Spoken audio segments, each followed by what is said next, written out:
In the small village of Umakis, deep in eastern Nigeria, a boy named Ebuka was born to the wealthy Okeke family.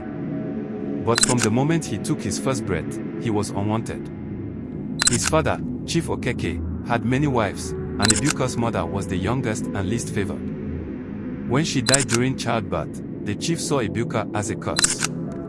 "This child brings misfortune," he declared. "Take him away." Ebuka was sent to live with an old widow, Mama Neka, on the outskirts of the village. She was poor but kind and raised him as her own. While his half-brother studied in the best schools, Ebuka hawked groundnuts in the market to survive. He listened to traders speak of distant cities, Lagos, Onitsha, and even America. He dreamed of escaping his fate. One evening, an elder in the village, who had been watching Ebuka's struggles, stopped him. "NWAM, I see greatness in you. Education is the key. I will help you." With the elder's support, Ebuka worked hard, studying under dim lanterns after long days in the market. When he wasn't studying, he was learning business from traders in Onitsha. He saved every kobo and eventually gained admission to the University of Nigeria, Nsukka. Years passed.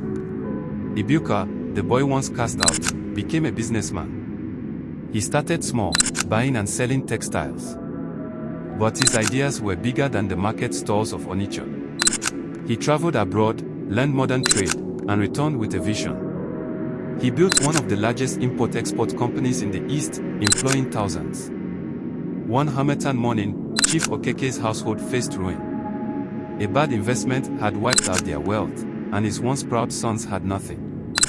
Desperate, the old man went to seek help from the only man who could save them, Ebuka. When the chief arrived at Ebuka's grand mansion in Enugu, he trembled at the sight of his rejected son, now dressed in fine attire, surrounded by powerful men. "Ebuka, my son," the chief's voice cracked. Ebuka looked at him, his heart heavy. He had every reason to turn his father away. But he smiled.